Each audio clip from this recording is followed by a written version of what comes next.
तो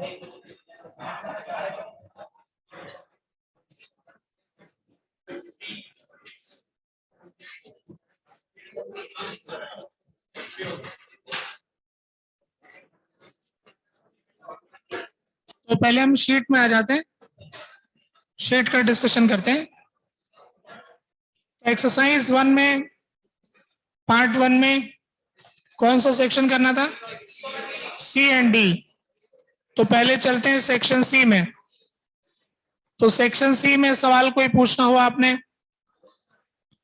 नहीं पूछना है? सेक्शन सी हो गया भाई। सेक्शन डी के बारे में बात करें। Question D4। ठीक। D4 में हिंज फोर्स का डायरेक्शन।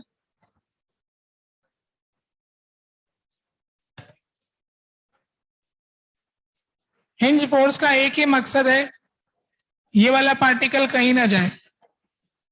उसको रोकने के लिए जिधर भी फोर्स लगाना पड़ेगा उधर लगाएंगे। ये धागा इसको ऐसे पुल कर रहा है, इससे ये इधर जाने की कोशिश करेगा तो इसको रोकना होगा, और ग्रेविटी की वजह से टेंशन के से ऊपर नीचे जाने का चांस बनता है, तो इधर लगा दिया। तो हिंज फोर्स की डायरेक्शन ये होगी। अगर सिर्फ डायरेक्शन ही जानना चाहते थे, अब हो जाएगा। तो D4 हो गया आपसे, सेक्शन डी हो गया। फिर इसके बाद पार्ट 2 में आ जाएं। पार्ट 2 के अंदर क्वेश्चन C2। चलो अब कपल की बात करेंगे यार, तो बता ही देते हैं आपको। आप अपनी क्लास नोट्स में नोट कर लो, साथ में क्लास नोट्स की कॉपी भी खोल लें, सवाल भी जान लें।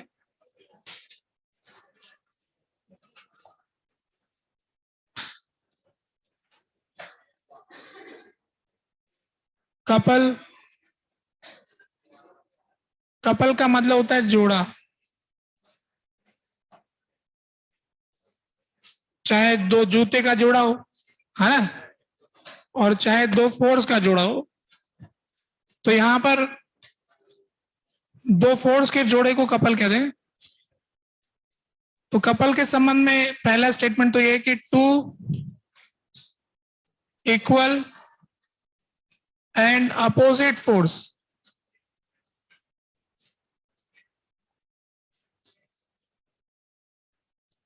Constitutes couple. दो इक्वल और अपोजिट फोर्स कपल बनाते हैं। जैसे ये कोई बॉडी है, इस पर एक फोर्स लग रहा है F,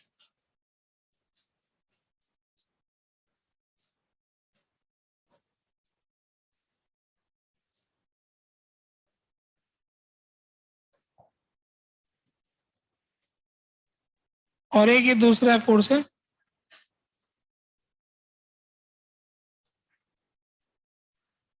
तो कपल का इफेक्ट हमें देखने को तब मिलता है जब उनकी लाइन ऑफ एक्शन अलग अलग होती है।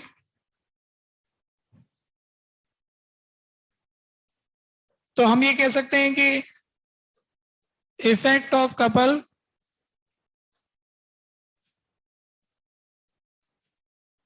is observed when line of action of equal and opposite force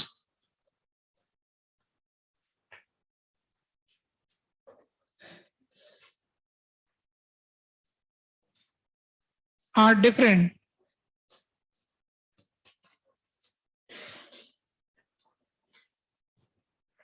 जब दो इक्वल अपोजिट फोर्स अलग अलग लाइन ऑफ एक्शन पे लगते हैं तो फिर ये इफेक्ट देखने को मिलता है। सेम लाइन में होते हैं तो ये कैंसिल हो जाते हैं पूरी तरह से, न तो फोर्स का इफेक्ट बचता है न टॉर्क का इफेक्ट बचता है।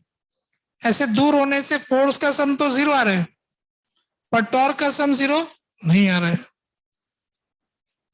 तो कपल ऐसे हैं जो कि बिना फोर्स के टॉर्क लगा रहे हैं, फोर्स तो जीरो है। यानी इसकी कंडीशन में ये आ रहा है कि टॉर्क फोर्स तो जीरो, नेट फोर्स तो जीरो होगा पर नेट टॉर्क नॉन जीरो होगा, तब हम कपल का इफेक्ट देखने को मिलता है। अब ये जो टॉर्क का कैलकुलेशन है इसके बारे में बताते हैं। अगर हमें कभी किसी कपल का टॉर्क निकालना हो तो कई बार टॉर्क को भी कपल ही कह देते हैं, सीधा ही कपल, क्योंकि उनका इफेक्ट टॉर्क वाला ही है, इसलिए इसको टॉर्क ही इनके नाम से संबोधित कर देता। अब जैसे ये कोई पॉइंट है, इस पॉइंट के अबाउट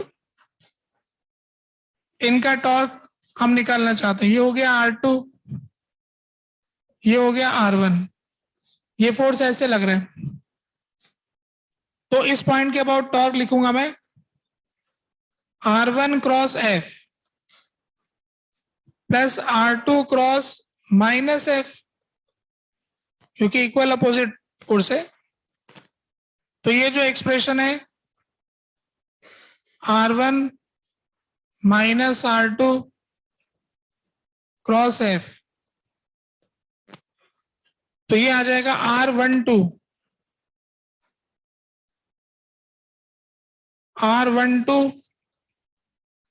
क्रॉस F। R12 क्या है? ये वाला वेक्टर हो गया, position of one with respect to two. तो टॉर्क हमने निकाला था O पॉइंट के अबाउट और पोजीशन वेक्टर आ गया उन दोनों के बीच। तो हमें ये पता चला कि कपल का जो टॉर्क होता है वो पॉइंट से इंडिपेंडेंट होता है, सभी पॉइंट के अबाउट सेम आएगा, क्योंकि वो वाला वेक्टर तो उनके बीच का ही ओरिजिन कहीं भी मान लो, है ना, कोई फर्क नहीं पड़ेगा। तो अगला पॉइंट ये आता है torque due to couple, torque due to couple is independent of point.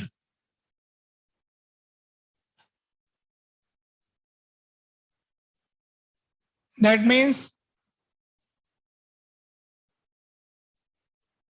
it is same about all points. जब कोई टॉर्क सभी पॉइंट के अबाउट एक जैसा आता है तो फिर दुनिया बताती नहीं कि किसके अबाउट टॉर्क निकालना है, क्योंकि टॉर्क जब एक ही है हर पॉइंट के अबाउट तो वो बताएंगे क्योंकि किसके अबाउट निकालना है, किसी के अबाउट निकाल लो।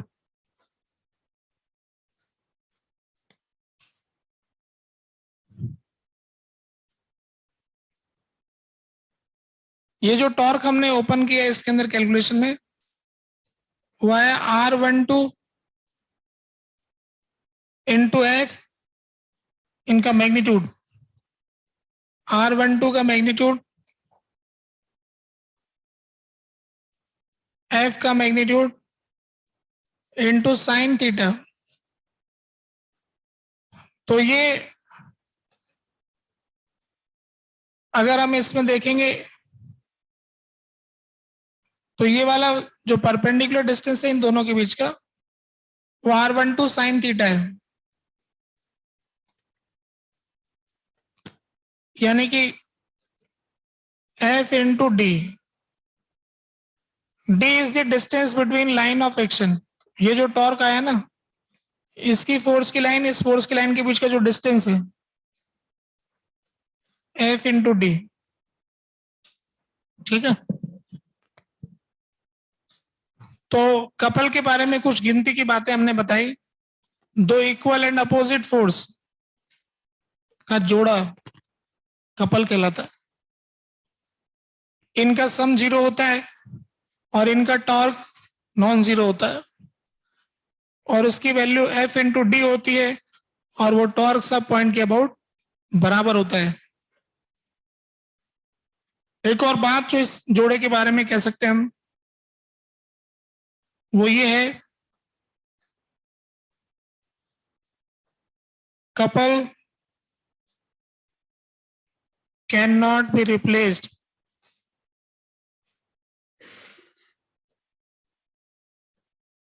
Bye a single force.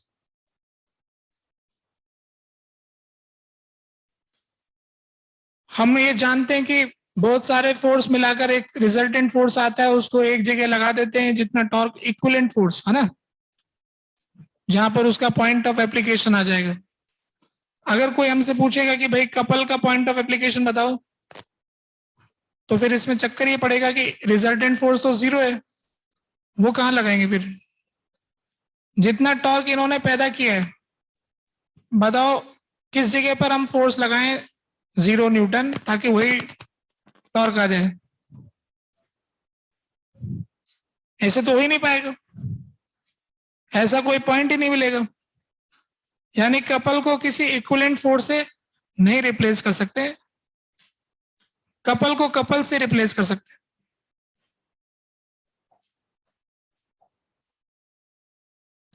Couple can be replaced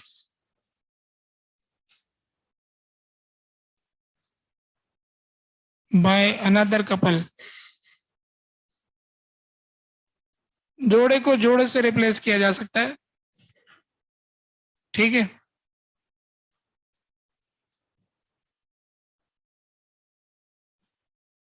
जैसे मैं आपको चित्र में बना के दिखाता हूँ कि एक जोड़े को दूसरे जोड़े से कैसे रिप्लेस करते हैं।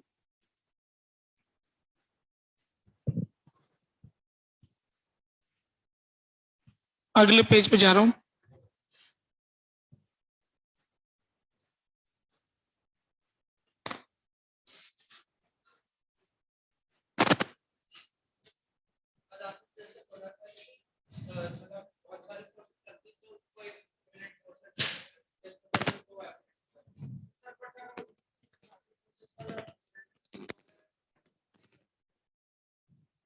अभी यही बात करने जा रहे हैं, यही तो डिस्कस चल रहा है।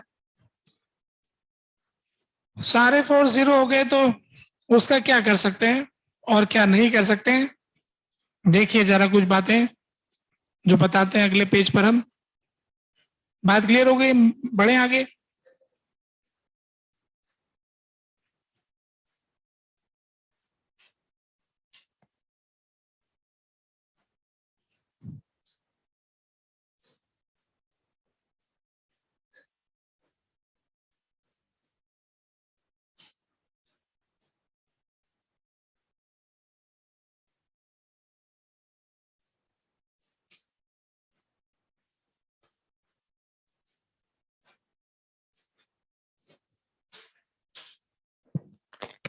हो गया ना, बढ़े फिर।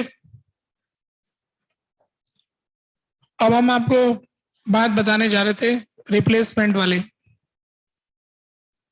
अब देखो जरा, दो कपल को, मतलब एक कपल को, दो फोर्स को, ये है दो फोर्स और ये फोर्स का जोड़ा बन गया।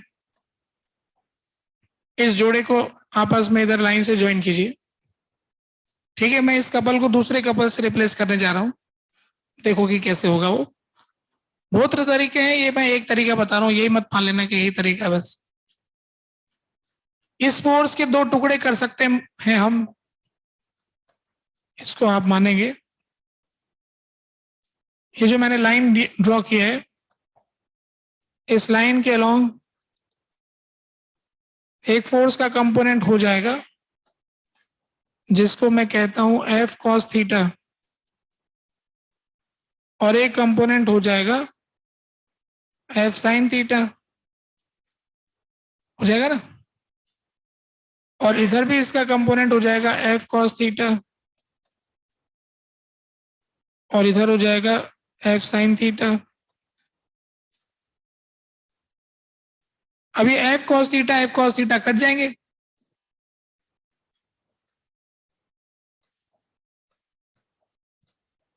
अब ये नया कपल आ गया जो कि इस तरफ एफ साइन थीटा और इस तरफ एफ साइन थीटा आ गया।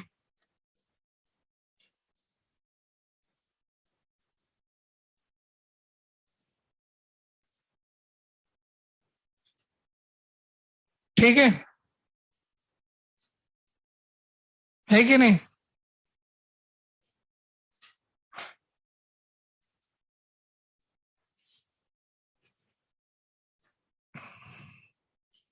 ये दोनों फोर्स तो कैंसिल हो गए क्योंकि इनका लाइन ऑफ एक्शन सेम है, न तो इनमें कोई टॉर्क है न कोई इनका फोर्स है। ऐसे फोर्स को हटा दो जो कुछ न कर पाए, न तो घुमा पाए न सेंटर ऑफ मास को एक्सेलरेट कर पाए।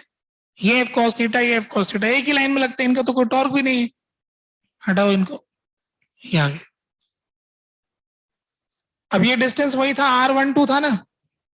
अभी आप इसका टॉर्क देखेंगे तो क्या आएगा, एफ साइन थीटा R12, वही टॉर्क आ रहा है ना जो पहले आ रहा था। तो एक कपल को दूसरे कपल से रिप्लेस कर सकते हैं। अगर किसी बॉडी पर दो फोर्स लग रहे हैं, एफ ऐसे और इनके बीच का डिस्टेंस है डी, तो इसको बाद में रिप्लेस करवाना हो तो हम ऐसा कर सकते हैं, फोर्स जो है 2F और 2F लगा दें और डिस्टेंस D/2 कर दें।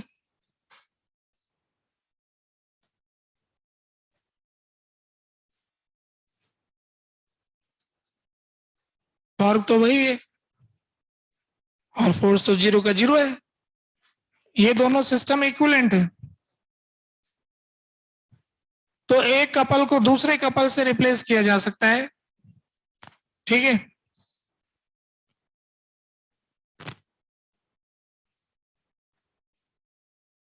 ये बात यहां पर समझ में आ गई। फालतू की बात है वैसे तो, है ना। मैं तो खुद कभी यूज नहीं करता, भोले बच्चे सोच रहे हैं कितनी इंपॉर्टेंट बात बताया। इतने साल में मैंने कब तो यूज किया इसका, पता जरूर है, जानकारी रखते हैं। किसी दिन कोई पूछ ले तो बता देंगे, हिसाब लगाना हो तो लगा देंगे। गिनती के 2-4 सवाल हैं, यही घूमते फिरते रहते हैं। अगर हम खुद बनाएंगे तो कुछ बन जाएंगे 2-4 और। हमने खुद ही इंटरेस्ट नहीं दिखाया तो पड़ा हुआ है, और दुनिया वाले भी पूछते नहीं है ना। आगे बढ़ जाऊं अगले पेज पे, कुछ रह गया इसमें। अभी सवाल नंबर कौन सा डिस्कस कर रहे हैं? C2 का डिस्कशन चल रहा है। अगले पेज पे जा रहा था। अब देखो कभी ऐसा हो जाता है कि फोर्स कोई कम लगता है कोई ज्यादा लगता है, जैसे 2F और F, इधर 2F लगा इधर F लगा, तो मैं इसको ऐसा कह सकता हूं कि एक तो F और F और एक F एक्स्ट्रा हो गया। तो अनइक्वल फोर्सेस को एक फोर्स और कपल में तोड़ सकते हैं। हमें कह देंगे कि इन दोनों से तो एक कपल आ गया। तो अच्छा, इसका रिप्रेजेंटेशन करने का तरीका ये है कि जैसे इस सेंटर से पहले का इसका डिस्टेंस मान लीजिए कि h था, तो उतने डिस्टेंस दूर एक फोर्स लगा दी h डिस्टेंस पे, और इसका एक टॉर्क कपल साथ में दिखा दिया। देखो जब ये तो पता चल ही रहा है कि इसको कहीं भी रखो इसका टॉर्क तो फिक्स है, और ये फोर्स तो है ही नहीं, तो फोर्स डायग्राम से गायब कर दो इसको और इसका टॉर्क लिख के छोड़ दो कि ये बस कपल लगा दिया इसका। तो टॉर्क कपल इनके बीच का डिस्टेंस कुछ होगा, अगर मान लो ये डिस्टेंस है d, तो F इंटू डी। तो हम ये कह सकते हैं कि ये जो सिचुएशन है ये कपल और फोर्स मिला करके है। तो अनइक्वल फोर्स को भी हम रिप्लेस कर सकते हैं कपल और फोर्स में, चाहे तो, और चाहे तो इसको एक सिंगल फोर्स से भी रिप्लेस कर सकते हैं। तो किया ही हमने पहले ही, है ना। नेट फोर्स आ रहा है, तो जब फोर्सेस का मैग्नीट्यूड टोटल मिला के नॉन जीरो आएगा तो आप उसे एक सिंगल फोर्स से रिप्लेस कर सकते हो, और चाहो तो फोर्स और कपल दोनों से रिप्लेस कर सकते हो, ये आपकी चॉइस है। अगर फोर्सेस का सम जीरो आएगा, अगर फोर्स का सम जब भी जीरो आएगा तो फिर उस केस में आप किससे रिप्लेस करोगे? कपल से रिप्लेस कर लोगे। कपल से कर लेना, है ना। करेंगे क्यों, हम तो ऐसे टॉर्क निकाल लेंगे खुद ही।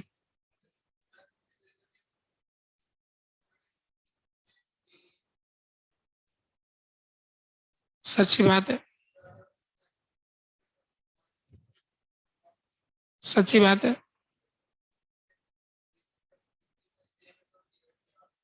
सही कह रहे हो।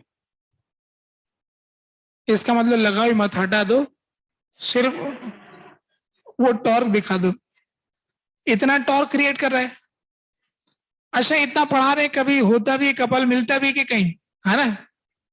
ऐसा जीवन में उदाहरण भी है कि नहीं, तो उसका उदाहरण भी देखो, एग्जाम्पल पेश करते हैं। ऐसा कोई उदाहरण बताओ जिसमें कपल ढूंढ मिल जाए।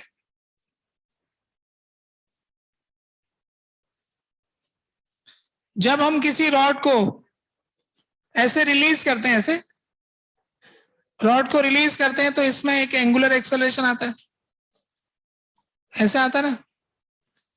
चलो रिलीज नहीं करते हैं, फिक्स करते हैं। इस रॉड को हमने फिक्स किया, इसमें ज्यादा अच्छा लगेगा। एकदम रॉड ऐसे फिक्स किया हुआ है, फिक्स है ना। अब कोई हमसे पूछे कि भाई यहाँ पे कुछ फोर्स वोर्स बताओ कितना लग रहा है, तो हमको तो पता है कि इसे कटिंग कर लेते हैं और क्या करते हैं। जब कोई हमसे पूछता है कि यहाँ का फोर्स बताओ, तो हम कटिंग कर लेते हैं। आधा एकदम मिड पॉइंट पे फोर्स पता करना चाहते थे, तो इसका m/2g तो यहाँ लग गया, और मिड पॉइंट पर हमने फोर्स बैलेंस करने के लिए एक फोर्स लगा दिया Fy, तो इस पर Fy नीचे लग गया, और इस पर m/2g। अब देखो, जब हम इस वाले हिस्से को डिस्कस करना चाहते हैं, जो इधर वाली साइड दिख रहा है, इसमें हमको ये तो दिख रहा है कि Fy जो है वो m/2g के बराबर होगा, पर चक्कर ये पड़ रहा है कि ये तो टॉर्क पैदा कर रहा है, फोर्स तो बैलेंस हो गया, अभी टॉर्क तो बैलेंस नहीं हुआ। पर हम जानते हैं कि रॉड का आधा हिस्सा बैलेंस्ड है, न तो उस पर टॉर्क है और नहीं फोर्स है, तो फोर्स का सम भी जीरो होना चाहिए और टॉर्क का सम भी जीरो होना चाहिए। तो फोर्स का सम तो जीरो आ रहा है, पर टॉर्क का नहीं आ रहा है। तो इसमें फिर क्या हुआ कि यहाँ पे जो कटिंग किया ना, कटिंग करने वाली जगह पर एक कपल आएगा। दिखाई इसलिए नहीं दे रहा है क्योंकि उसका फोर्स का सम तो जीरो है, पर वो टॉर्क आ रहा है, और कपल का टॉर्क तो हर पॉइंट के अबाउट बराबर होता है। तो किसी पॉइंट के अबाउट देख लो, तो इस वाले पॉइंट के अबाउट देखेंगे, तो इस Fy का टॉर्क कैसे आ रहा है, तो कपल का टॉर्क क्या आ जाएगा, Fy इंटू L/4, इस सेंटर के अबाउट यूं आ गया, minus torque due to couple equal to zero, तो टॉर्क ड्यू टू कपल आ गया Fy इंटू L/4 mg/8L। तो हमको पता लगा कि इस रॉड ने इस रॉड पर एक फोर्स के अलावा एक कपल भी लगाया, है ना। कटिंग में कपल भी पैदा हो गया। बिना कपल के आए इस रॉड का इक्विलिब्रियम नहीं समझा सकते, ठीक है। बिना कपल के आए इस रॉड का इक्विलिब्रियम नहीं समझा सकते। भोले लोगों को पचेगा नहीं, क्या से है ना। ये क्या लगा दिया इधर, ऐसे घूमता हुआ तीर, क्या है ये। बोले इस जोड़ पर कोई ये हिस्सा उस हिस्से पर एक कपल लगा रहा है, सीधा रखने के लिए, उसको गिरना मत, है ना। जैसे न्यूटन थर्ड लॉ से इसने इस पे कपल लगाया, तो वो इस पे कपल लगाएगा, है ना। इधर कपल आए तो इस पे कपल यूं आएगा, ये लो Fi का Fi है ना, तो तोड़ते वक्त खतरा रहता है भाई, रॉड तोड़ने में खतरा आता है, फोर्स तो आता ही, कपल भी आ जाता है। ठीक है, तो कभी कोई सवाल करें तो ध्यान धरें, है ना, कि रॉड तोड़ते वक्त खतरा होता है, फोर्स के अलावा कभी कपल भी आ जाता है ना, कपल बैलेंस टॉर्क करने के लिए आता है। कुछ पूछना चाहते हो? मान लिया गया, मानने का तो हक था ना, क्या दिक्कत है? फोर्स बैलेंस करने के लिए न्यूटन्स लॉ लगा दिया। तुम कहोगे कि Fx क्यों नहीं माना, ये भी कह सकते हो। हाँ, अच्छा, फोर्स नहीं लगाते तो ये रॉड नीचे गिर रही थी, इसके वजन को किसने संभाला? ये जो आधी रॉड है, ये पेन मैंने ऐसे पकड़ रखा है, अब ऐसे पकड़ने में आधा पेन जो आगे की तरफ ओवर हैंगिंग है, वो पेन गिर जाएगा ना, उसको किसने रोक रखा? इस आधे पेन ने आधे पेन को रोका ना। वो पेन का mg नीचे लग रहा है, तो उसको ऊपर उतना फोर्स तो लगाना पड़ेगा ना जो mg को बैलेंस करे। तो mg को बैलेंस करने के लिए फोर्स की जरूरत थी, इसका मास m/2 था, इंटू जी, उतना ही फोर्स ऊपर आना चाहिए। फोर्स तो बैलेंस हो गया, फिर टॉर्क का चक्कर पड़ गया। अब इसके बाद टॉर्क देखेंगे तो इसका फोर्स का तो टॉर्क आ जाएगा, तो उसको कैसे रोकोगे? कपल को लाना पड़ेगा। ठीक है, हॉरिजॉन्टल में क्यों नहीं फोर्स दिखा है?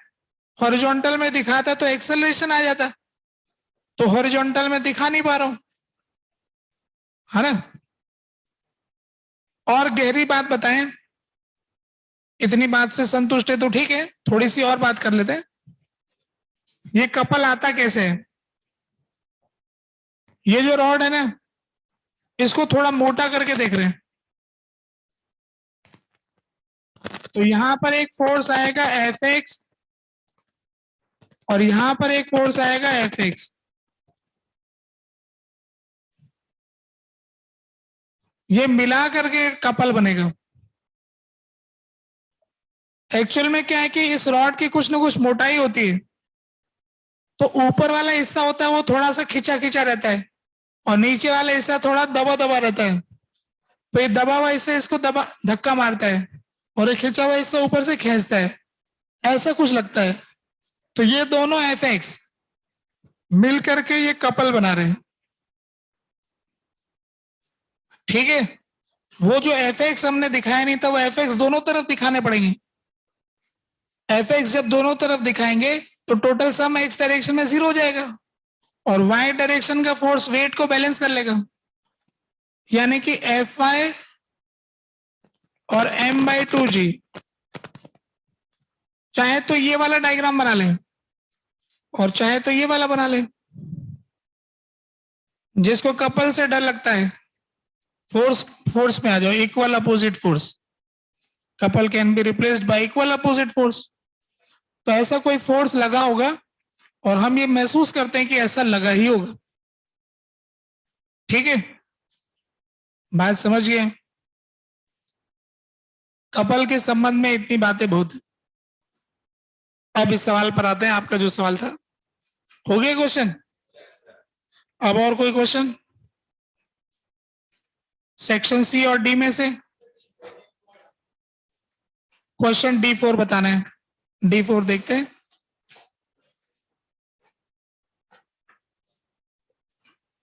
D4 सवाल थोड़ा अच्छा नहीं,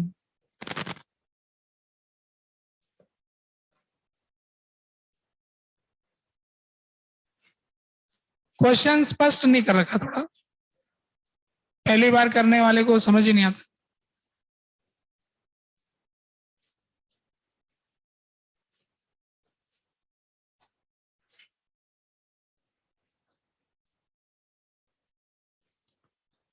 एक तराजू वाले ने, अब देखो इसमें लिखा क्या है, बीम और पलड़े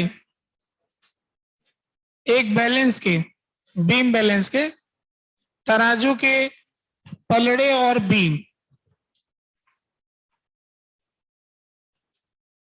नेग्लिजिबल मास के हैं। जब उसको एक तरफ के पलड़े में रखा जाता है तो रीडिंग W1 आती है, और दूसरी तरफ रखते हैं तो W2 आती है, तो असली रीडिंग क्या है? तो इन्होंने ये तो बताया नहीं कि गड़बड़ क्या कर रखी है, तो हमने मान लिया कि कोई सेटिंग सही नहीं हो रखी, थोड़ा इधर उधर हो रखा, तो हमने इधर सब्जी रख दिया, लौकी का सब्जी। तो उस समय रीडिंग W1 आए, लौकी की सब्जी उधर, वजन इधर, तो इस केस में सब्जी का वेट हो गया W। तो टॉर्क बैलेंस करेंगे इस पॉइंट के अबाउट, तो W1 into L1 is equal to WL2। फिर सब्जी को रिप्लेस किया इधर, तो फिर हमें दूसरा वजन ढूंढना पड़ा। जब सब्जी को इधर लेके आते हैं तो वजन दूसरा रखना पड़ता है, तो सब्जी को उधर लेके आएंगे, तो उस केस में W2 into L2 W into L1, ऐसा हो गया। अब हमको इन दोनों को गुणा कर देना चाहिए, W1 W2 is equal to W square, तो W बराबर root W1 W2। Geometric mean, कभी तराजू पे शक हो जाए तो सब्जी वाले से कहना एक बार इधर तोलना एक बार इधर तोलना, फिर इसका ज्योमेट्रिक मीन निकाल के पैसे देते। गड़बड़ हो रखा है, आपका तराजू गड़बड़ कर रहा है, तो दोनों तरफ तुलाकर जो रीडिंग है, एक में 5 किलो आ गया और एक में 4 किलो आ गया। अब बोले क्या करूं, तो 5 इंटू 4 का रूट ले लेना, उतना किलो है, ठीक है। तो हो गया हिसाब, और कुछ हो गया ना कंप्लीट। थर्ड पार्ट भी था क्या? पार्ट 3, पार्ट 3 कहाँ है, ये रहा। पार्ट 3 के C और D के सवाल हो गए। क्या पूछना चाहते हो? ऐसा क्लास में तो किया था, रॉड वाला सवाल, सब्जी वाला एक सवाल किया था ना, तराजू के बारे में बात किया था। इधर वजन लटकाएंगे इधर वजन लटकाएंगे, अगर ये दोनों वजन बराबर हैं तो टॉर्क 0 आएगा। सच्ची बात कर रहे हो तुम, ठीक है। आज उसके बारे में थोड़ा सबूत दे देंगे, वहां क्यों लगाएंगे, ठीक है। जिस पॉइंट के अबाउट सबका टॉर्क 0 होता है वही उसका पॉइंट ऑफ एप्लीकेशन होता है, तो मिड पॉइंट के अबाउट ही mg का टॉर्क 0 होगा, इसलिए मिड पॉइंट उसका पॉइंट ऑफ एप्लीकेशन होगा, ठीक है। ओके, हो गए सारे सवाल। ये किसका था शीट? घर।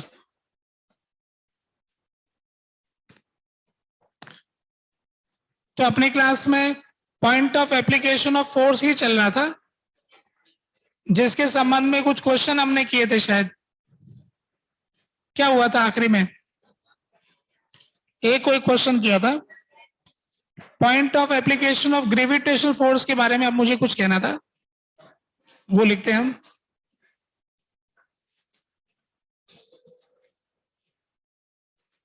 Point of application of gravitational force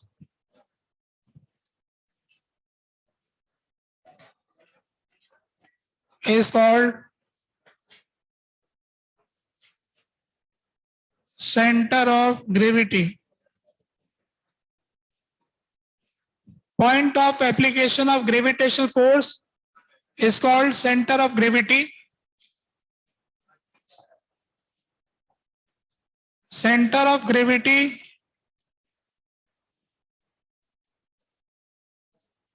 is a different point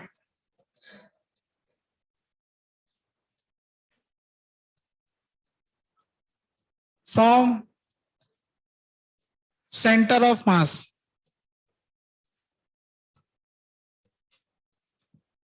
जहां पर सारे पार्टिकल्स पे लगने वाले ग्रेविटेशनल फोर्स को एक सिंगल mg के तौर पे रिप्लेस कर सकते हैं, ऐसे पॉइंट का नाम रखा गया centre of gravity. Centre of gravity एक अलग पॉइंट होता है सेंटर ऑफ मास से। उदाहरण के तौर पर एक बहुत लंबी रॉड है, इतनी लंबी रॉड है कि यहां पर g की वैल्यू 9.8 है, तो यहां पर g की वैल्यू 8 है। बहुत ऊंची रॉड है, g का वैल्यू ही घट गया। तो हम ये कह सकते हैं कि रॉड तो एकदम यूनिफॉर्म है, पर ग्रेविटेशनल फोर्स कमजोर होता जा रहा है ऊंचाई के साथ। तो हम ये कह सकते हैं कि जो इसका मिड पॉइंट है ना, मिड पॉइंट जो है वो तो है सेंटर ऑफ मास, क्योंकि मास तो इसके ऊपर नीचे की जैसे वेट कम ज्यादा है, नीचे वाले हिस्से का वेट ज्यादा है, ऊपर वाले हिस्से का वेट कम है, तो सेंटर ऑफ ग्रेविटी इससे नीचे होगा। तो सेंटर ऑफ ग्रेविटी एक अलग पॉइंट आ गया सेंटर ऑफ मास से। कैसे, इसका कोई फॉर्मूला है क्या कैलकुलेट करने का? तो इसके अलावा एक और बात बताते हैं। बहुत लंबी रॉड है अगर कोई, तो ग्रेविटेशनल फोर्स जो है m into G1, M1 G1, तो M2 G2। ऐसे G का डायरेक्शन भी चेंज हो जाता है, लंबी रॉड होगी तो काफी। फिर ग्रेविटेशनल फोर्स क्या आएगा? अभी तक सीधा M1 plus M2 plus total मिला के N2 G कर देते थे, अभी ऐसा नहीं चलेगा, है ना? G अगर बदल रहा होगा तो ये बात आएगी। तो हमारे पास कैलकुलेशन करने का फॉर्मूला क्या है? R1 cross M1 G1 plus R2 cross M2 G2, फिर हो गया R centre of gravity cross M1 G1 vector plus M2 G2 vector, ऐसा आ गया। सबका टॉर्क निकालेंगे, बराबर टोटल फोर्स का टॉर्क लिखेंगे, इससे सेंटर ऑफ ग्रेविटी मिलेगा। अब इसमें तो G अलग अलग जगह अलग अलग है, बहुत ही कॉम्प्लिकेटेड है। सेंटर ऑफ ग्रेविटी ढूंढना आसान काम नहीं, कठिन काम है, इसलिए वो काम हम नहीं करेंगे, हम सिर्फ अजम्पशन करेंगे। When G is assumed to be uniform,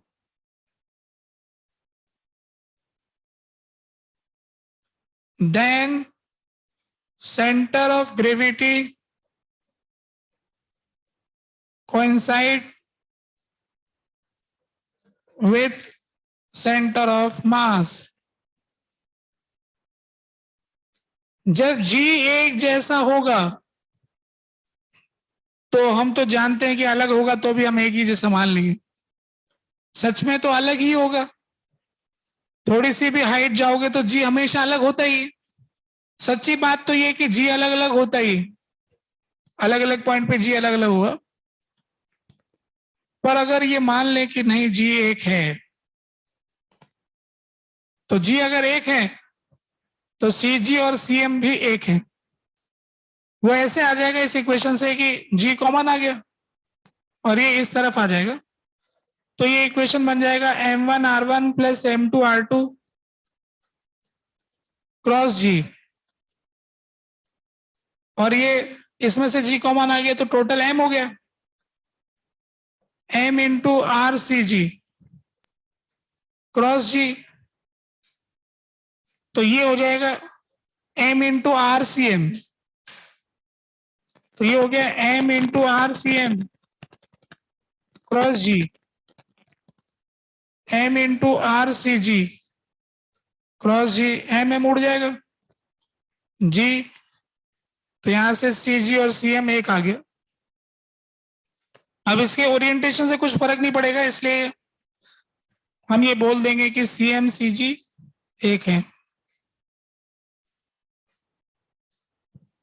तो अगर आपने जी को यूनिफॉर्म माना है तो आप ये कह सकते हो कि सेंटर ऑफ ग्रेविटी और सेंटर ऑफ मास में कोई अंतर ही नहीं है।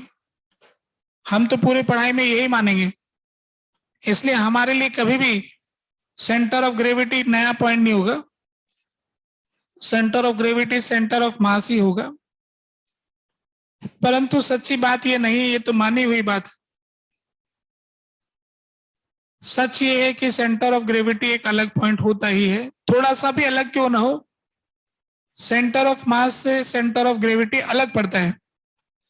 अब सेंटर ऑफ मास ये है और सेंटर ऑफ ग्रेविटी ये है, तो एम जी इस पर लगाएंगे न कि इस पर लगाएंगे। ऐसा होने से फिर सेंटर ऑफ मास के अबाउट एम जी का भी टॉर्क आ जाएगा।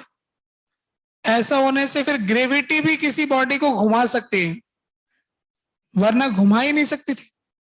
अगर centre of gravity centre of मास से अलग पॉइंट नहीं होता तो कभी भी सेंटर ऑफ मास के अबाउट टॉर्क तो आता ही नहीं। अगर अलग पॉइंट है तो टॉर्क आ जाएगा, अगर टॉर्क आ जाएगा तो घुमा सकता है। तो हम ये कह सकते हैं कि नॉन यूनिफॉर्म ग्रेविटेशनल फोर्स किसी ऑब्जेक्ट को अपने आप ही घुमा सकता है। जैसे अपन किसी पेन को रिलीज करते तो कभी घूमते हुए नहीं देखा, ऐसे छोड़ेंगे ना तो ऐसे सीधा ही गिरेगा, और जैसे घुमा के छोड़ेंगे वैसे ही घूमेगा। पर अगर अपन ऐसा रखें ना यही घूमने लग जाए कि ग्रेविटी घुमा रही है, इतना ज्यादा अंतर होता नहीं, बड़ी मुश्किल से घूमता है। अगर घूमने लग जाए तो ये ग्रेविटी के दम से घूम रहा है, ऐसा हो सकता है। जैसे ये ऐसे घूम रहा है ना हिंज वाला, तो यहां पर तो इस हिंज की वजह से घूम रहा है। एमजी तो सेंटर ऑफ मास पे लग रहा है, पर हिंज वाला फोर्स टॉर्क क्रिएट कर रहा है। ऐसे रखेंगे ना तो ये वाला आ रहा है, जिससे घूम जाता है। तो कहने का मतलब ये सच है। तो हम ये कह सकते हैं कि gravitational force can produce torque about cm। Gravitational force cm के अबाउट टॉर्क प्रोड्यूस कर सकता है। तो जो हम सैटेलाइट छोड़ते हैं, अभी शायद आज ही सैटेलाइट छोड़े क्या, 36 सैटेलाइट भारत में, एक ही रॉकेट से 36 और 36 ऑर्बिट में फिट कर दिए। अब सफल है सारे, बढ़िया। जिन जिन लोगों ने कहा था हमारा सैटेलाइट भी छोड़ देना, ये ले लो 200 करोड़ रुपए, लाओ इधर, तुम्हारा भी लेके आओ।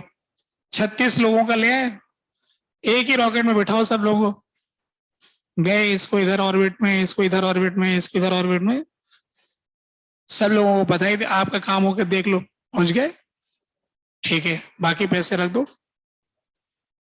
तो ऐसे भारतीय जो सिस्टम है रॉकेट वाला बढ़िया चल रहा है ना।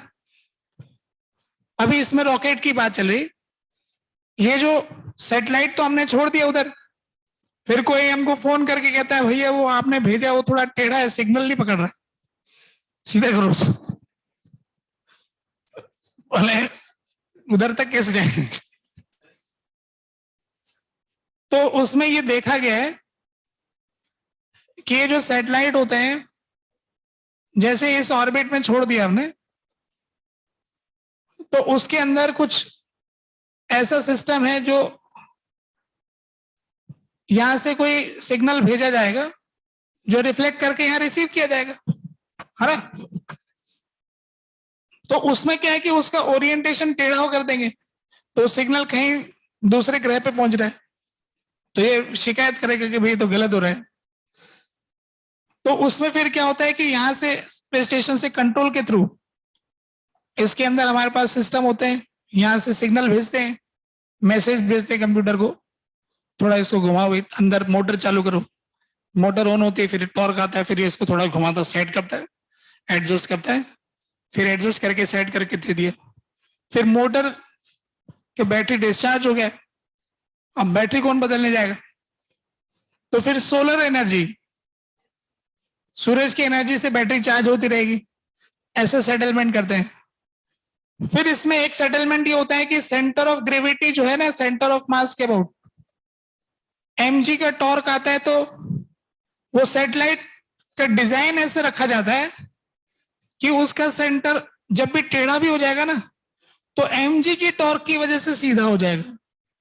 जैसे ये रॉड टेढ़ी हो गई ना, तो ग्रेविटी के टॉर्क से वापस सीधी हो जाती ना, तो सैटेलाइट का डिजाइन प्रॉपर होगा कि बाद में जाकर के ऐसा सेट होना चाहिए कि ग्रेविटेशनल फोर्स ही उसको सीधा कर देगा। ऐसा हो रहा है, मतलब अगर ग्रेविटेशनल फोर्स टॉर्क क्रिएट ही नहीं कर पाता तो ये सैटेलाइट खुद से सीधा नहीं हो पाता। तो कह रहे हैं कि बैटरी का खर्चा नहीं है, अपने आप एक ग्रेविटी से काम करा देंगे। तो ऐसे छोटी छोटी जो जानकारी होती है उसका उपयोग करके वहां सैटेलाइट का काम किया जाता है। ठीक है, तो ये जानकारी हो गई सेंटर ऑफ ग्रेविटी के संबंध में। एक और बात है जो सूडो फोर्स के संबंध में, point of application of pseudo force MA is centre of मास। हमने भी देखा कि जब G यूनिफॉर्म होता है तो उसका point of application centre of mass आ जाता है। हम जानते हैं कि G तो यूनिफॉर्म नहीं होता है, पर सूडो फोर्स में आने वाला M में तो सब पे एक ही लगता है, M1A, M2A, M3A, M4A, यानी सूडो फोर्स तो सबके ऊपर एक जैसा ही टॉर्क क्रिएट करता है। ठीक है, सूडो फोर्स मतलब सब में A एक होता है, यूं कहना चाह रहा हूं, M1A, M2A, तो M1G, M2G, M3G जैसा हो गया ना ये। तो जब उसका point of application centre of mass आ गया तो इसका भी आ जाएगा। तो सूडो फोर्स MA का point of application centre of mass होता है। तो जब भी सूडो फोर्स लगाना हो सेंटर ऑफ मास पे लगाना। इससे ये पता चला कि सूडो फोर्स कभी भी ना टॉर्क नहीं क्रिएट कर सकता, है ना। सूडो फोर्स कभी किसी ऑब्जेक्ट को घुमा नहीं पाएगा, दूसरे किसी फोर्स से ही घूमेगा, क्योंकि इसका टॉर्क सेंटर ऑफ मास के अबाउट 0 होगा। इतनी बात पॉइंट ऑफ एप्लीकेशन के संबंध में हो गई। बाकी सवाल कोई शीट वीट में होगा आगे वो हो जाएगा। इसके आगे बढ़ते हैं हम, है ना। तो अपनी क्लास में हमने इक्विलिब्रियम के सवाल कर लिए और point of application of force की जानकारी दे दी। अब अपन ने torque about axis AB, I about AB into alpha ये डिराइव किया था। अब इसका सवाल करने की बारी आ गई। अब टॉर्क बराबर आई अल्फा, नॉन इक्विलिब्रियम वाले क्वेश्चन कैसे करते हैं उसी की शुरुआत करते हैं। तो शुरुआत करते हैं पहले सवाल से। पहला क्वेश्चन देखिए, ये एक हॉरिजॉन्टल सरफेस दे रखी है,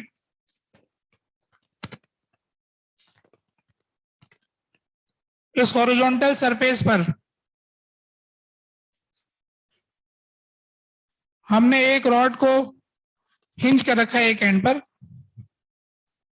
और इसके ऊपर एक फोर्स लगा रहे हैं F,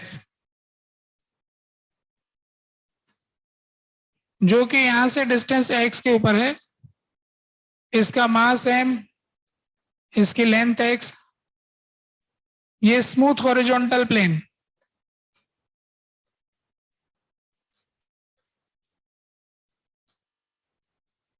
फर्श के ऊपर रखा हुआ रॉड, उधर से हिंज किया हुआ है और इसके रॉड के परपेंडिकुलर एक फोर्स लगा है।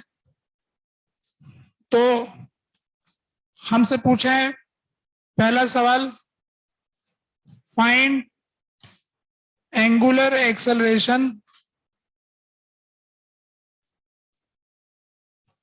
ऑफ रॉड दूसरा सवाल, फाइंड फोर्स अप्लाइड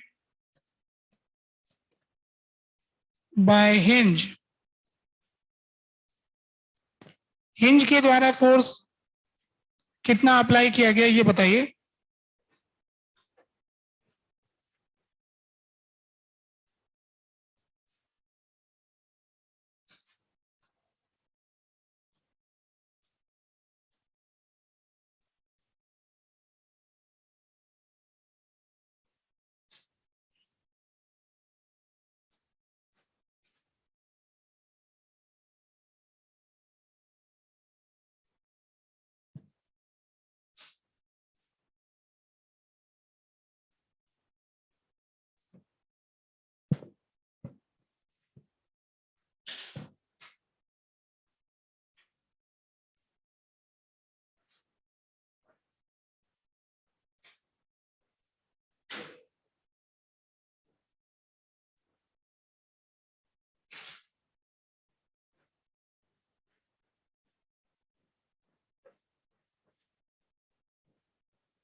अब देखो कि कैसे करते हैं सवाल, है ना। ये तो एक सवाल था, हो सकता है आपसे कुछ भी ना हो, है ना। मैं बताता हूं कि क्या करना है। सारे स्टेप फिक्स हैं, एक बार में समझ गए तो हर सवाल हो जाएगा, ठीक है। नंबर वाइज बात करेंगे। सबसे पहला स्टेप क्या है?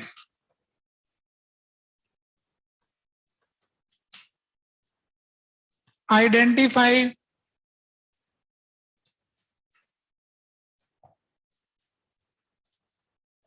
Axis of rotation. अगर कोई रोटेशन का सवाल करने जा रहे हो तो पहले ये तो पता करो कि किसके अबाउट घूमने वाले हैं, है ना। तो आप लोग मुझे बता सकते हो कि कहाँ रोटेट करने वाली?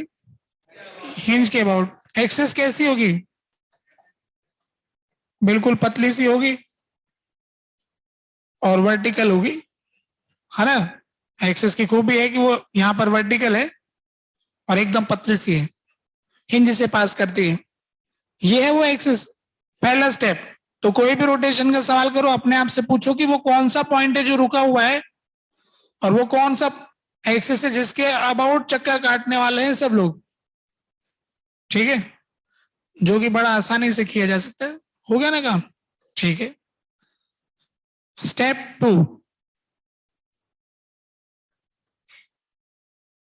ड्रॉ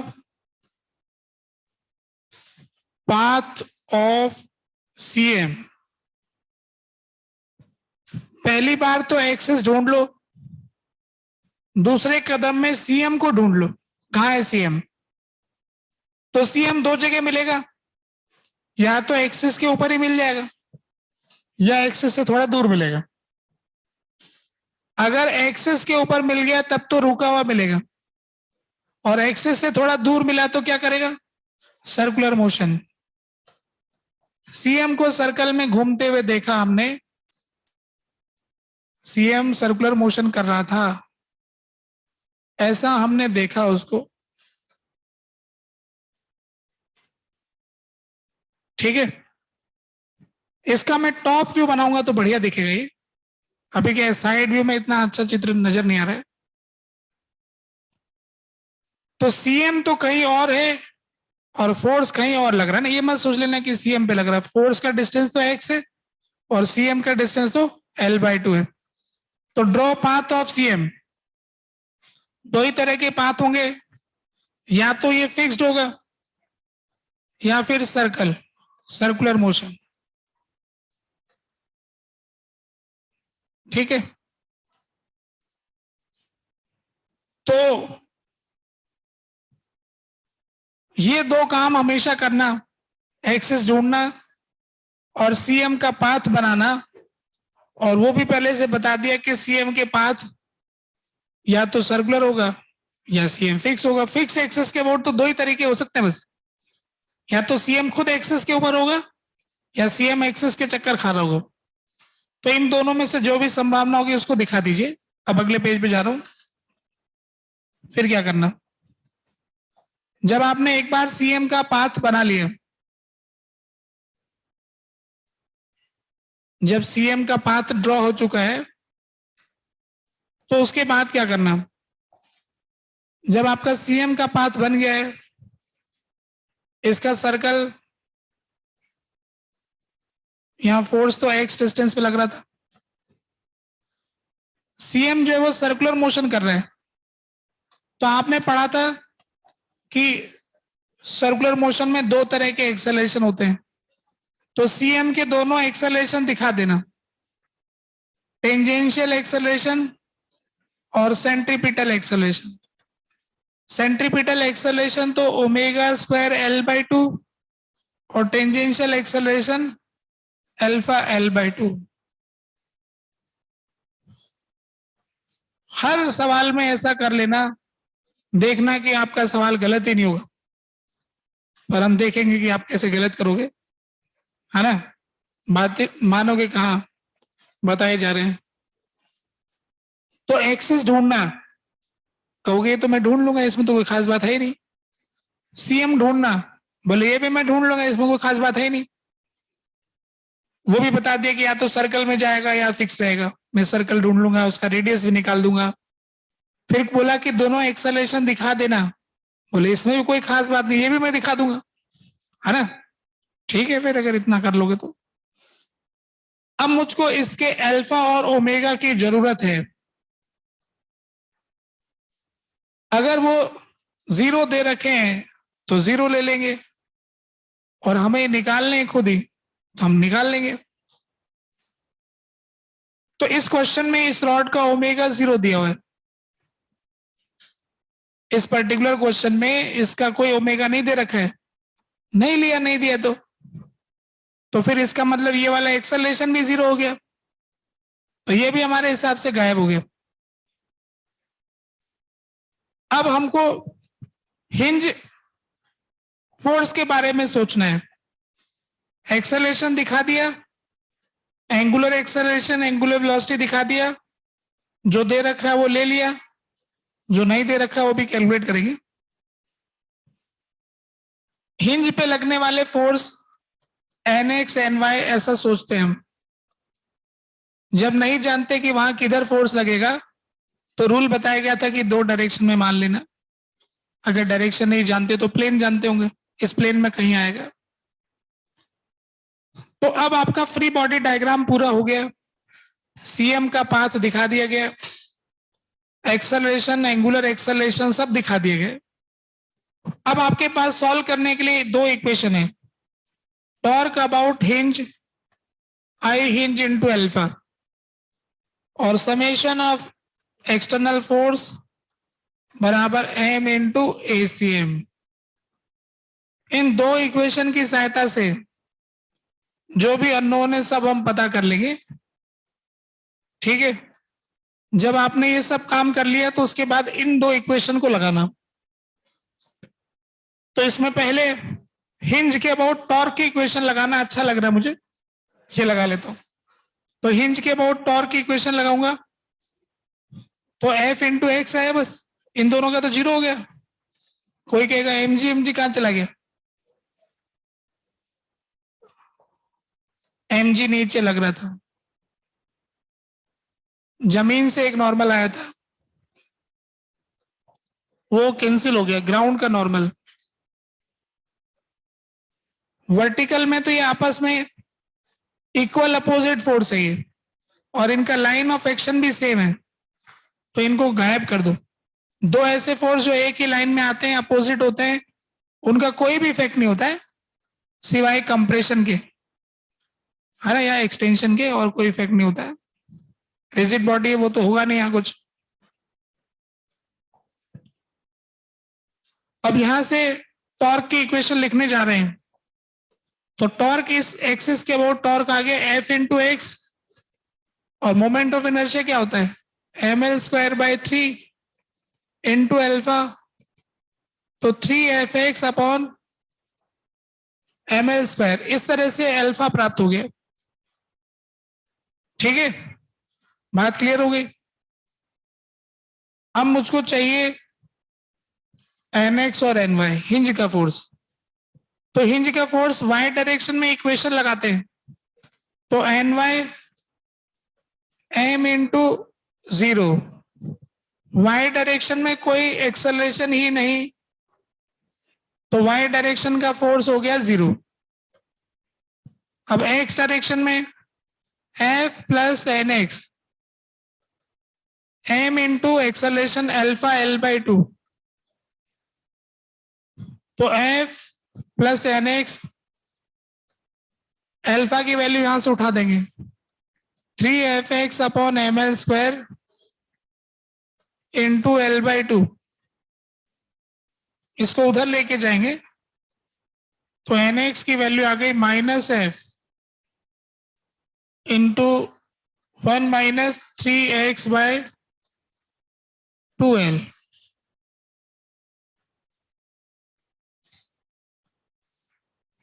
ऐसा आ गया।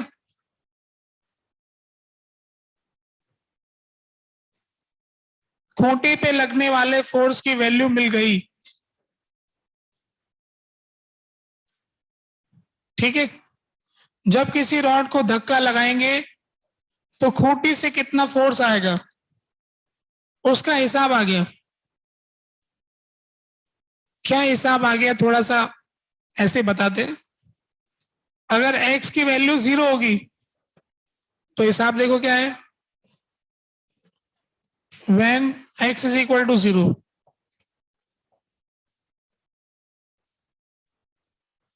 यानी खूंटी पर ही फोर्स लगाओगे तो nx की वैल्यू नेगेटिव आ रही f के बराबर। x 0 पुट किया ना, -f आ गया। खूंटी पे फोर्स लगाओगे तो खूंटी उतना ही फोर्स फिर लगा देगी, और कुछ नहीं होने वाला है, घूमने वाला तो ही नहीं। when x is equal to L by 2,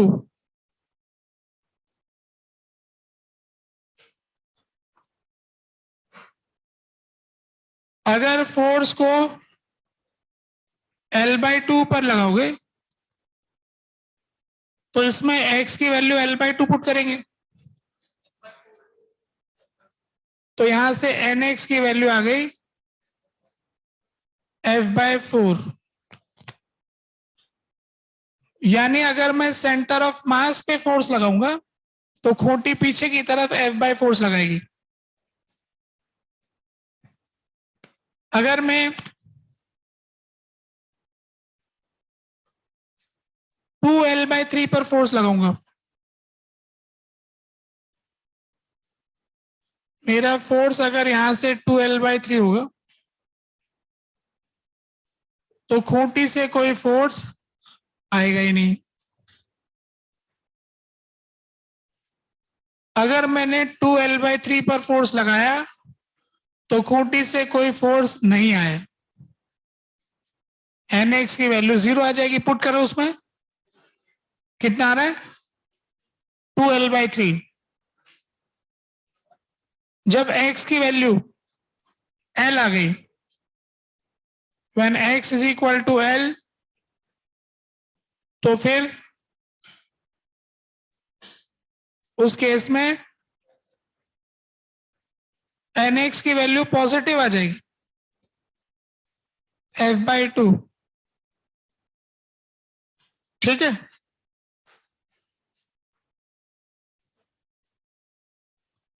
तो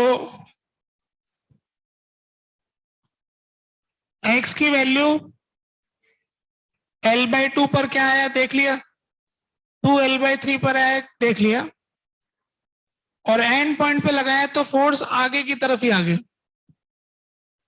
इससे एग्जाम के लायक सवाल बन जाता है। इसी तो सवाल बनता है, भोले बच्चे से पूछा कि एक रॉड पे फोर्स मैंने ऐसे लगाया और एक रॉड को सेंटर मतलब यहां से हिंज करके फोर्स लगाया, किस केस में ज्यादा एक्सेलरेशन आएगा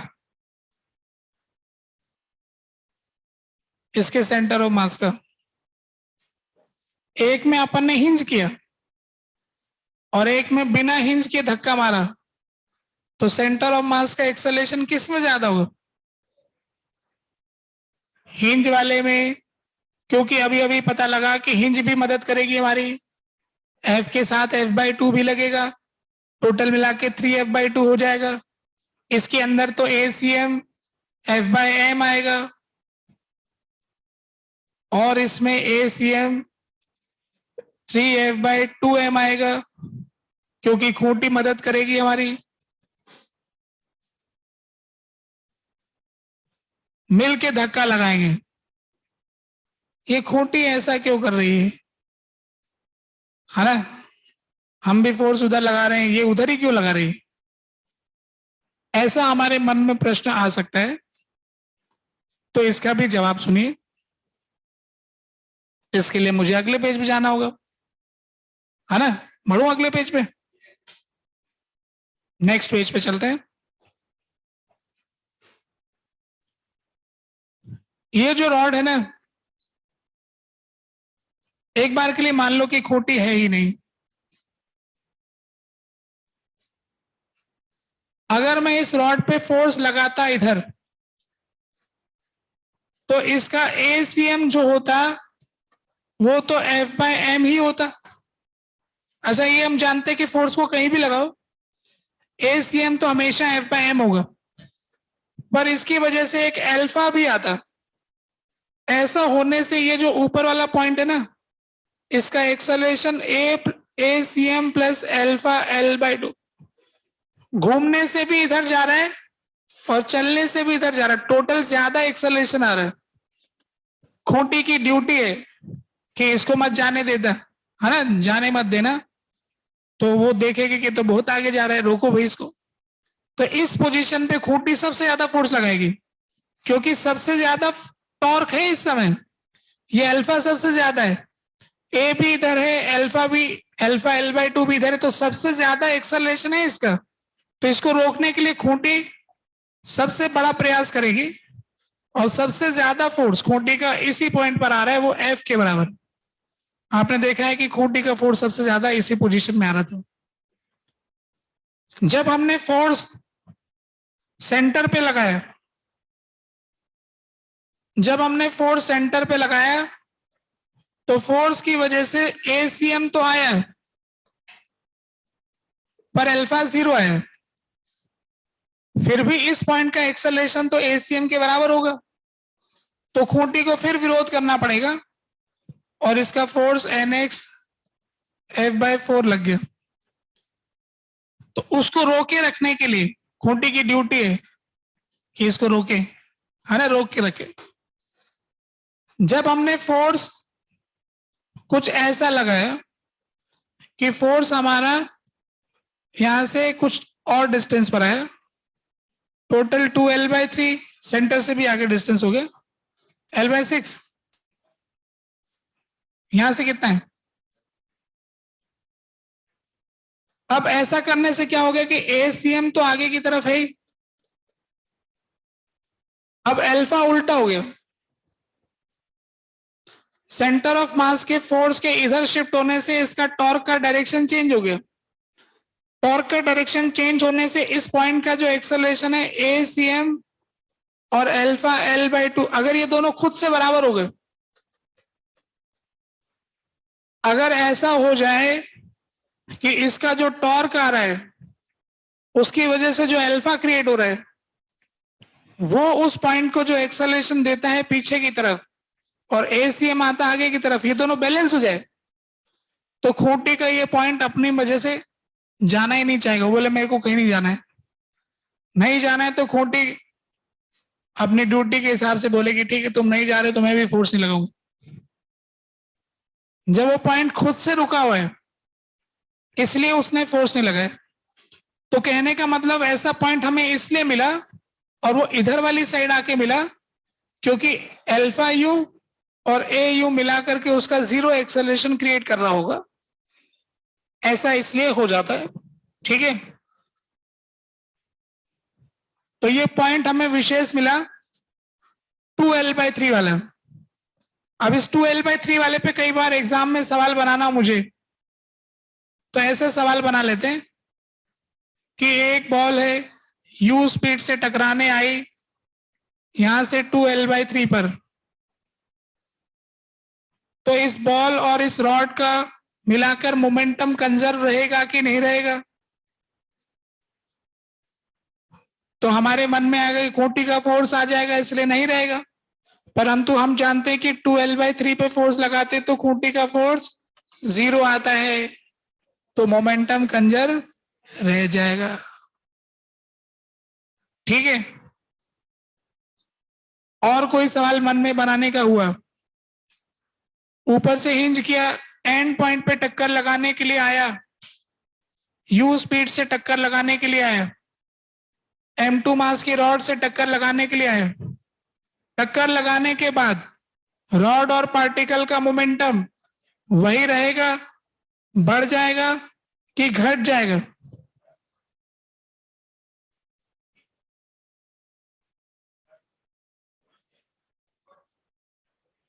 टक्कर लगाने के बाद रॉड और पार्टिकल का मोमेंटम वही रहेगा, घट जाएगा, बढ़ जाएगा? हम जानते हैं कि खूंटी का फोर्स मोमेंटम की डायरेक्शन में आएगा, F/2। तो मोमेंटम, जब बॉल जिधर जा रही है उधर ही डंडा से हिट करेंगे तो मोमेंटम बढ़ जाता है ना, बस तो इसका मोमेंटम बढ़ जाएगा। तो कहने का मतलब यह है कि फोर्स की डायरेक्शन से कुछ जानकारी मिल रही है कि मोमेंटम बढ़ रहा है। देखो, सवाल में बहुत सारी बातें कर ली मैंने। सवाल तो इतना सा था जो पूछा था मैंने, तो कुछ एक्स्ट्रा बातें कर ली है ना। कोई जरूरी नहीं है, कुछ कहना चाह रहे हो कि सब जाने।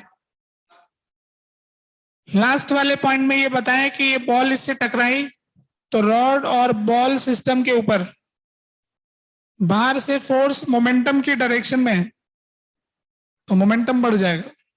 टक्कर लगाने के बाद हमने मोमेंटम को घटते देखा है ना, यहां बढ़ते देख लो, कंजर्व होते भी देखा है। कुछ कहना चाहते हो?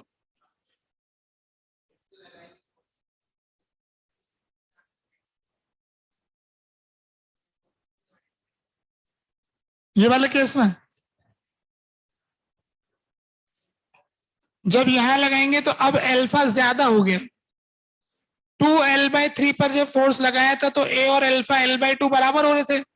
थोड़ा फोर्स को और ज्यादा करेंगे तो अब अल्फा वाला फैक्टर अधिक हो गया, तो अब ये पॉइंट ऐसे पीछे जाने की कोशिश करने लग गया, तो फोर्स अब आगे लगने लग गया। फोर्स ने अपनी डायरेक्शन क्यों चेंज किया? क्योंकि फोर्स अब ऐसे डिस्टेंस पे लग गया है कि जिससे टॉर्क ज्यादा पैदा हो रहा है, अल्फा ज्यादा क्रिएट हो रहा है। तब खूंटी के रेस्पेक्ट में रॉड पीछे जाने की कोशिश कर रही है, तो पीछे से हट रही है, तो फोर्स इसलिए आगे लग रहा है। ठीक है, ये आगे लगने की बात हो गई।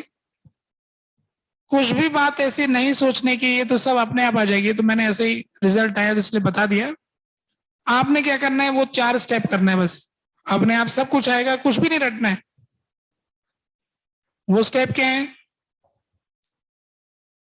एक्सेस ढूंढ लेना, सीएम का पाथ बना लेना, सीएम का एक्सेलरेशन। तीसरे स्टेप में ड्रॉ एक्सेलरेशन ऑफ सीएम। कहीं लिखा है क्या? नहीं लिखा है तो बोल दिया होगा, यहां नहीं लिखा है। बोले बच्चे सोचेंगे लिखवाया नहीं। अरे वो बोल दिया था मैंने, वो मैं खुद करे जा रहा था। Step draw acceleration of CM in diagram. CM का एक्सेलरेशन, बॉडी का एंगुलर एक्सेलरेशन सब बना दो। फिर अब आपका काम है अल्फा निकालो, ओमेगा निकालो, न्यूटन्स लॉ लगा लो। चौथे स्टेप में ये बताया था, ये स्टेप नंबर 4 ये था, ये 2 इक्वेशन लगाओ, सॉल्व कर लो। ठीक है, अब ये एक सवाल से सिखा दिया है, बहुत सारी बातें सिखा दी। अब दूसरा सवाल आप लोग करके दिखाने वाले। ठीक है ना, लीजिए नेक्स्ट क्वेश्चन, ये वाला क्वेश्चन नंबर 2 में एक रॉड देता हूं मैं आपको, ऐसे हॉरिजॉन्टल पोजीशन में इसका मास m, rod is released from rest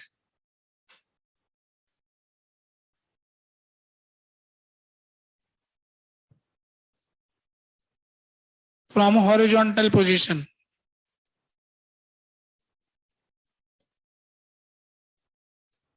as shown. तो फर्स्ट पार्ट में हमसे पूछा है find angular acceleration at initial instant.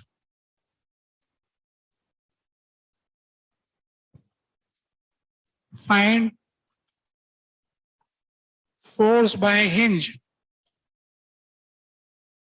at initial instant.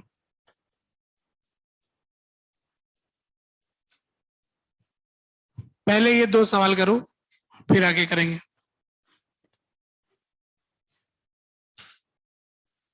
ये एक ऐसा सवाल है जो कोई भी कर देगा, जो भी यहाँ पर दिमाग खोल के बैठा हुआ है और जो सिर्फ नोट करने के लिए आया है कि घर जाके पढ़ूंगा, किसी दिन नोट करूंगा। कुछ लोग तो आए नहीं कि वीडियो में देख लेंगे, बाद में पढ़ लेंगे। अच्छा, आपने इतने साल भर में देखा होगा कि जो चीज आपकी छूट गई उसको बाद में नहीं देख पाते ना, बड़ा मुश्किल है वो पन्ना पलटना। जिस दिन का जो हिसाब छूट गया उसको हिसाब में लाना बड़ा मुश्किल काम है। बीता हुआ दिन वापस नहीं आता, नया दिन नया होता है, उस दिन के नए काम होते हैं। पुराना काम कैसे करें हम? इसलिए रोज का काम रोज करते रहो।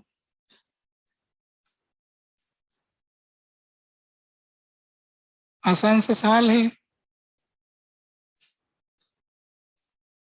देखो, आसान सवाल में एकदम नियम से करो ताकि नियम पे भरोसा स्थापित हो जाए। घुमा फिरा के आसान का आंसर तो आप ले आओगे कि मुझे आता है, ऐसे जैसे कैसे भी ले आएंगे।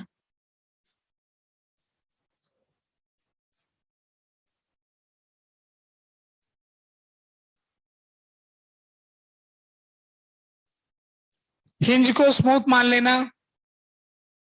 लेफ्ट हैंड पे हिंज दिखा रखा है, रॉड को ऐसे रिलीज किया है, यूं, इस पोजीशन से।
क्या आप लोगों ने कर दिया हल?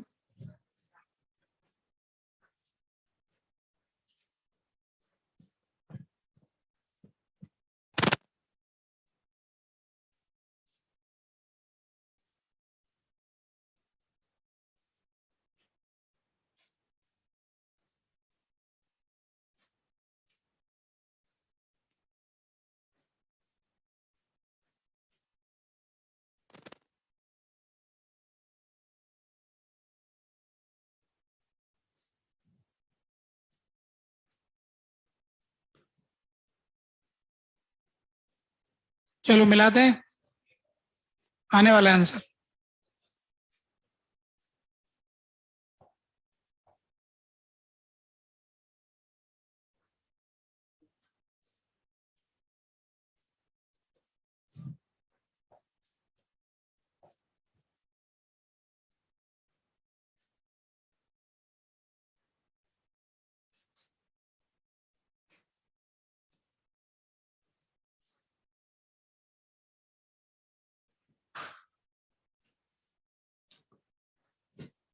एक्सेस ऑफ रोटेशन ढूंढ लिया हमने, ये है वो ऐसे वाले।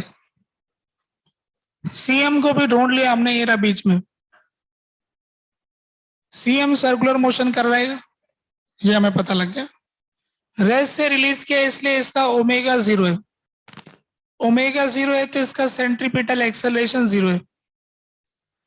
टेंजेंशियल एक्सेलरेशन इसका अल्फा L/2। इस रॉड में कुछ अल्फा होगा क्योंकि इस रॉड, अच्छा देखो एक बात और उसमें मैंने स्टेप में लिखी नहीं, वो थी कि ड्रॉ फ्री बॉडी डायग्राम। इतना करने के बाद एक फ्री बॉडी डायग्राम वाला स्टेप भी लिख लेना इस इक्वेशन से जस्ट पहले। वो जो इक्वेशन वाला स्टेप था ना, उसमें draw FBD and apply this equation, उसी स्टेप में लिख लेना, मतलब एक सेंटेंस एफबीडी बनाइए और ये इक्वेशन लगाइए। मतलब मैंने जो स्टेप अभी पालन किए मैं उसी हिसाब से बोल रहा हूं कि मैंने पहले एक्सेस को ढूंढा, सीएम का रास्ता बनाया, एक्सेलरेशन दिखाया, ओमेगा अल्फा दिखाया, फिर मुझे समझ में आया कि अब मुझे फ्री बॉडी डायग्राम बनाना चाहिए। फिर मैंने फ्री बॉडी डायग्राम बनाया। फ्री बॉडी डायग्राम बनाने के बाद वो इक्वेशन लगानी है, torque about hinge I hinge into alpha, पहले ये लगा लो। तो हिंज के अबाउट टॉर्क लगाएंगे तो ये आएगा mg/L/2 ml² इंटू अल्फा। तो अल्फा की वैल्यू 3g/2l, ठीक है, 3g/2l आ गया। अब न्यूटन्स लॉ की इक्वेशन होती है समेशन ऑफ एक्सटर्नल फोर्स बराबर m इंटू ACM। टॉर्क की इक्वेशन के अलावा दूसरी इक्वेशन न्यूटन्स लॉ की इक्वेशन हॉरिजॉन्टल वर्टिकल में अलग लगा दो। हॉरिजॉन्टल में देखोगे तो nx इज इक्वल टू 0 क्योंकि एक्सेलरेशन है 0। वर्टिकल में आ रहा है तो mg minus ny is equal to m into ay alpha L/2। तो ny की वैल्यू हो गई mg minus m into alpha की वैल्यू रख देंगे 3g/2l इंटू L/2। तो सॉल्व करने से आ गया mg/4। वो कंसिस्टेंट है हमारे उस रिजल्ट के कि सेंटर पे फोर्स F लगाते हैं तो हिंज पे फोर्स F/4 आता है। किया था ना अभी, वही हो रहा है। सेंटर पे mg लगाया तो mg/4 आ गया।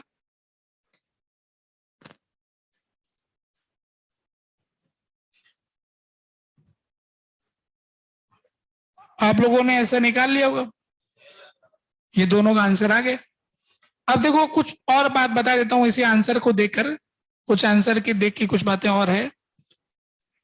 आंसर देख करके भी हम सवाल बनाते हैं एज ए टीचर, विद्यार्थी यहीं रुक जाता है, फिर हम थोड़ा और सोच लेते हैं कि सवाल क्या बनाए। तो सवाल देखो क्या बनता है इसमें, ये जो एंड पॉइंट है ना, इसका एक्सेलरेशन देखोगे तो अल्फा L होगा और उसकी वैल्यू 3g/2 आ जाएगी। तो हमने ये देखा कि सबसे जो दूर वाला पॉइंट है वो तो g से भी ज्यादा एक्सेलरेशन लगता है, 1.5g, है ना। एक ऐसा पॉइंट है जिसका एक्सेलरेशन g के बराबर है, वो कौन सा पॉइंट है? जो कि यहां से 2L/3, तो 2L/3 के उधर जो जो लोग रहते हैं सब जी से ज्यादा चलते हैं, सबका एक्सेलरेशन जी से अधिक होगा। तो इस बात पर फिर मैंने एक सवाल बनाया था, फिर उस पर और भी सवाल बन गए, एक ही बात थी वो। सवाल मैंने क्या किया था ऐसा, देखो ये जो है ये टफ की कैटेगरी के सवाल बन जाते हैं। यहां पर अपन ने वजन लटका दिया और यहां पर अपन ने ऐसे लगाया, इसके नीचे वजन लटकाए, इसमें वजन नहीं लटकाया, इसमें α1 आया और इसमें α2 आया, तो क्या होगा भाई,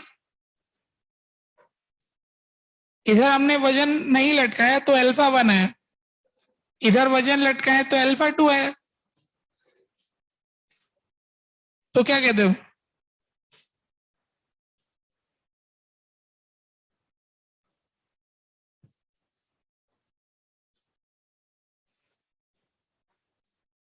α2 जो होगा वो α2 α1 के बराबर ही होगा, क्योंकि इसका एक्सेलरेशन जी से ज्यादा है, तो धागा ढीला हो जाएगा, ये तो जी से ही गिरेगा।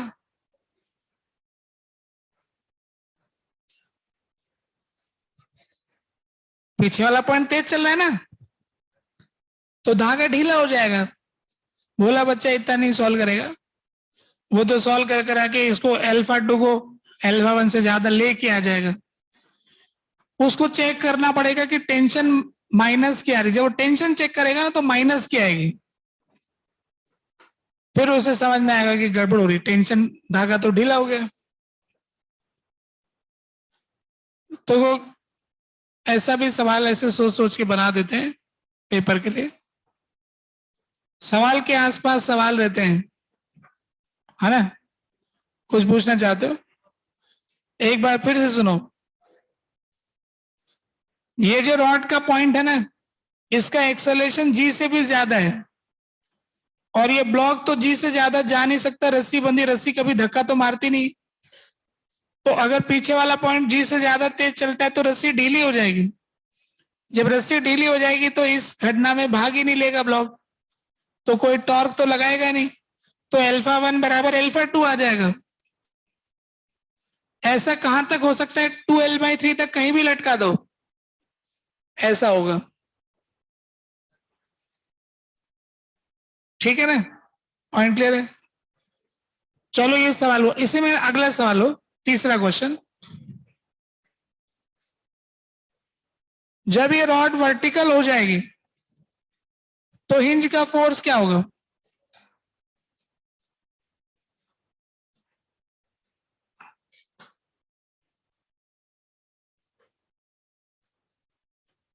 फाइंड हिंज फोर्स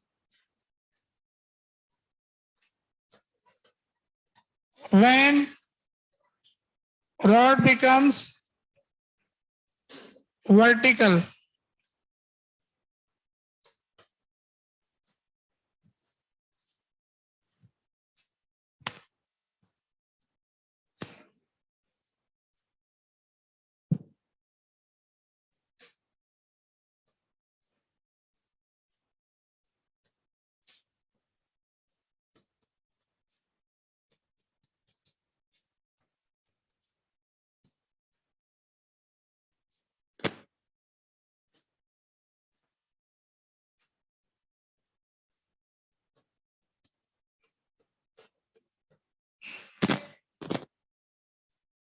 अब मैं ये सवाल जल्दी से मैं बता देता हूं क्योंकि वक्त कम बचा है, आपकी क्लास से आगे, ठीक है?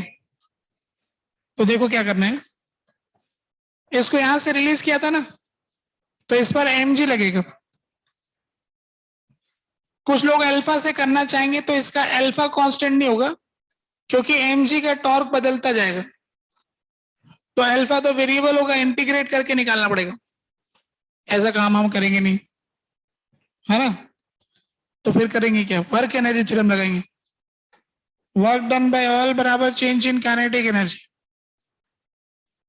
तो ग्रेविटी का वर्क mg/L/2, क्योंकि इसका सेंटर ऑफ मास यहां से यहां आ गया, तो L/2 नीचे आ गया, mg का पॉइंट ऑफ एप्लीकेशन, तो mg/L/2, और हिंज फोर्स का वर्क तो जीरो है, पॉइंट ऑफ एप्लीकेशन का डिस्प्लेसमेंट जीरो है।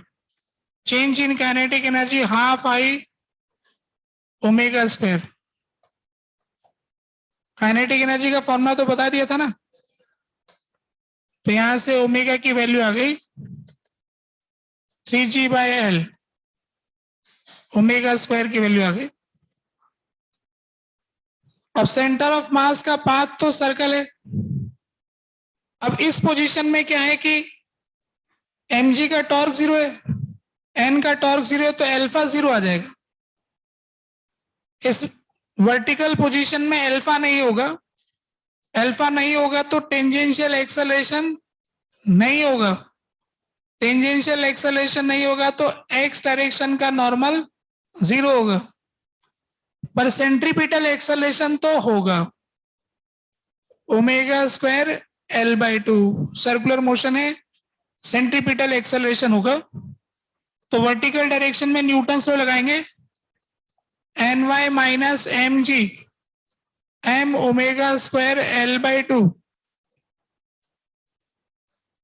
mg plus m omega square हो गया 3g/L इंटू L/2, 5/2 mg, तो पता लग गया कि 5/2 mg होगा। ठीक है, एक सवाल और ये, और इसका सॉल्यूशन देखो। ये वाला सवाल तो आपका देखा देखा लग रहा है ना, ऐसे दो ब्लॉक और एक पुल्ली, थोड़ा सा बदल रहा है। ये वजन वाली पुल्ली आ गई, थोड़ी मासलेस पुल्ली आती थी ना, आज मास वाली भिजवाई। फिर दूसरा है कि स्लाइड नहीं कर रहा है तो फ्रिक्शन भी है, यहाँ पर इस जगह पे फ्रिक्शन भी मौजूद है और पुल्ली में मास भी है, दोनों बातें। रस्सी अभी भी लाइट है, रस्सी को वजनदार नहीं बना रहे, लाइट स्ट्रिंग, स्ट्रिंग एकदम लाइट दिया हुआ है।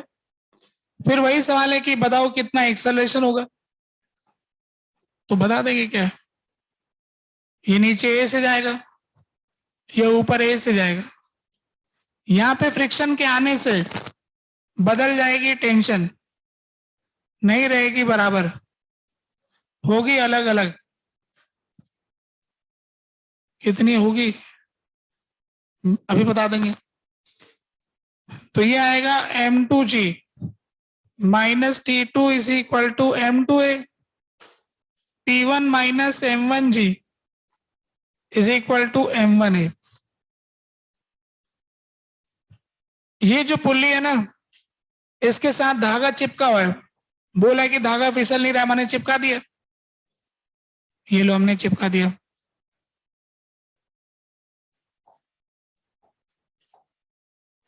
ये धागा, इस पे हमने, क्या हुआ पेन,